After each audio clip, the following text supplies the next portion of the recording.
So is listening a lost art?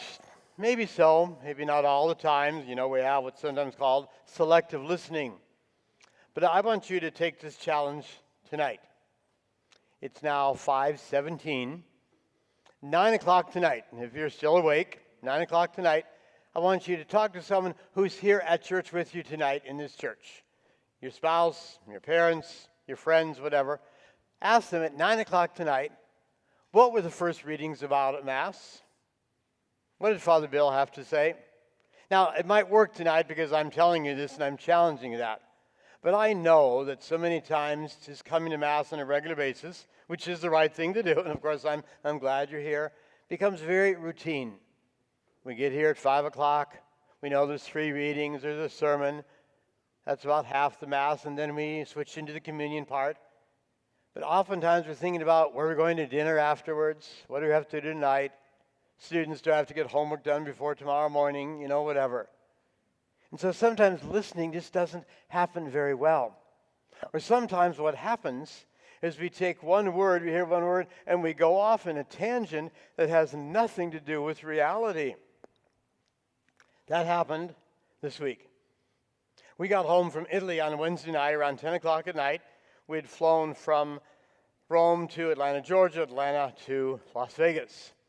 I came to work Thursday morning, worked Friday as well, and the volunteer receptionist, Yvonne, is at a family wedding out of town, so our volunteer receptionist told me she had 6, 7, 8 calls on Thursday and Friday asking how Father Bill was because they heard he had spent some days in the hospital in Italy.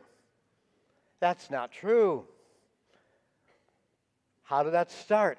Well, Kayla's father, Kayla's our director of liturgy. Kayla's father was in the hospital for a couple days. He had a very mild, thank God, very mild TIA, and was 2 days in the hospital in Venice. I stayed with him in Venice and the rest of the group on to Florence. And he came out of the hospital and was in great shape. In fact, many said he looked healthier after that hospital visit than when he had started the trip a week earlier. But it wasn't me. But people are calling all day Thursday and Friday, how's Father Bill? He died in Italy, didn't he? That's how rumors get spread. We have to learn to listen. So I want you to listen better. Make it a practice to try to listen. A friend of mine, he's now deceased, Father Leo. Father Leo always used to say at the beginning of Mass, are you here yet? And he didn't mean physically. You could see that you were here sitting in the pews, but are you here emotionally, spiritually, or is your mind somewhere else? So this is the liturgy of the Word. It takes up 30 minutes of most Masses. Half of our time spent here is meant to be listening well. And that's so very important. And why do we listen? So that something happens when we walk out of here. People often ask me, what do you think of the 5 o'clock Mass, 9:30 Mass? And I'll say, well, the music was outstanding. The readers did a great proclamation of the Word, but I won't know how Mass is until maybe Tuesday, Wednesday, Thursday. This is the beginning of the rest of the week. This Mass is supposed to inspire you to do something when you go out. At the end of Mass, the priest says, or if it's a deacon, he says, the Mass is ended, go and love one another. Go and be more patient. Go be kind, whatever the message of the Mass might be. So in order to understand how do we live out Monday through Saturday, we have to listen to what happens on Sunday. And that's exactly what happened in the gospel. Jesus had just a very serious conversation with his apostles. He said, I'm going to go to Jerusalem and they're going to kill me there. Right over the heads of the apostles. What were they talking about? Who's the most important in this group?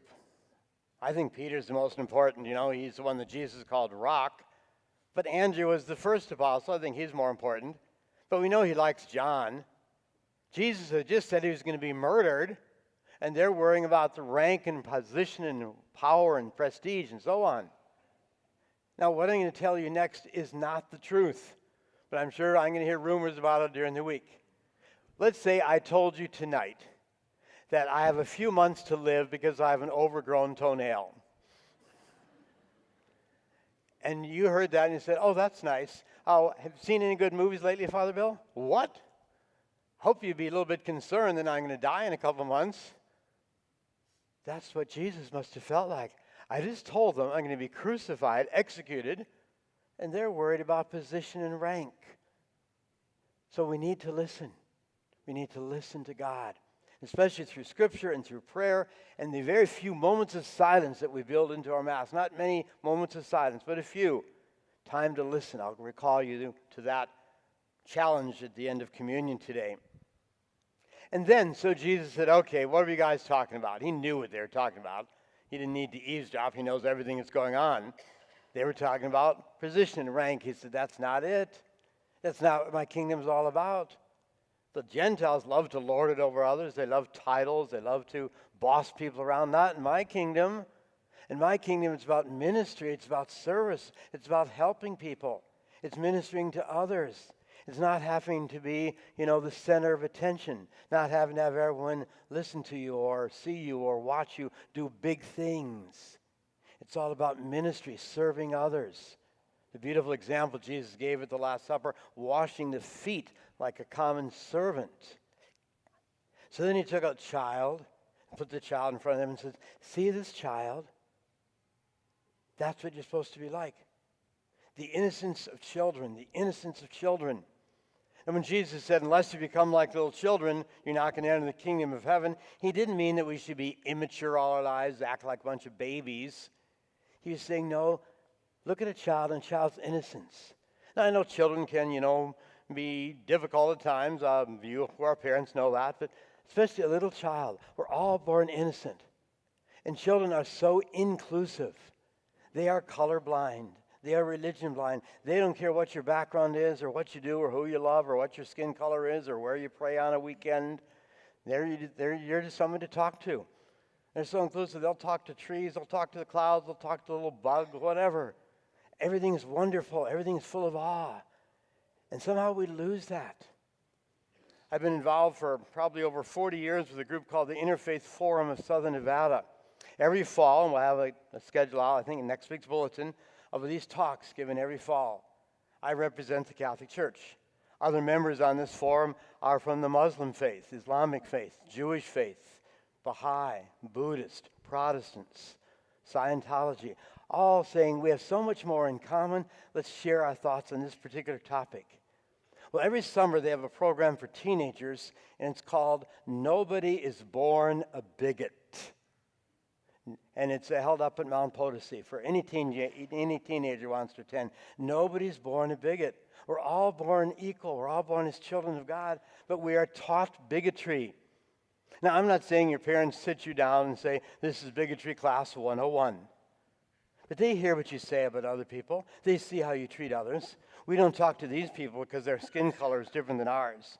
We don't like these people because they're not Catholic. Whatever it might be, the innocence of children is often destroyed by the adults in their world. That's what Jesus is saying. We have a saying about the inner child, and oftentimes when we talk about the inner child, we're saying, be more playful, be more spontaneous. And that's exactly what Jesus is saying. I made you, God created you, we're all children of God, whether we're 2 or 92. Can we get back to that simplicity of life, that sense of wonder? Stop complaining, stop comparing. Look for the good in every single person. That's what it's all about. I know that at times children can be irritating, but every time someone comes up to me and maybe talks about a child that's crying too loud in church, I say, well, to that person that's complaining, well, I think the baby, the child, he or she is just acting his or her age. Wouldn't it be nice if everyone did? Like you? You see, we can't expect a 2-year-old to act like a 22-year-old or a 52-year-old. They're babies, they're children. Let them be, enjoy them. So that's what Jesus is saying. Yes, come to me. Listen first. Listen to what goes on at Mass. Do something about it. And the particular thing Jesus said we need to do today is to discover that innocence that maybe is lost, that sense of wonder, that sense of inclusive love and reaching out to all people. So when Mass ends today, yes, go to dinner tonight, do your homework, get ready for the work week or the school week. That's all important. But how are you going to bring this message into your Monday through Saturday activities? Spending time listening to God and trying to find the good in every single person, trying to recapture that wonder and innocence of days gone by.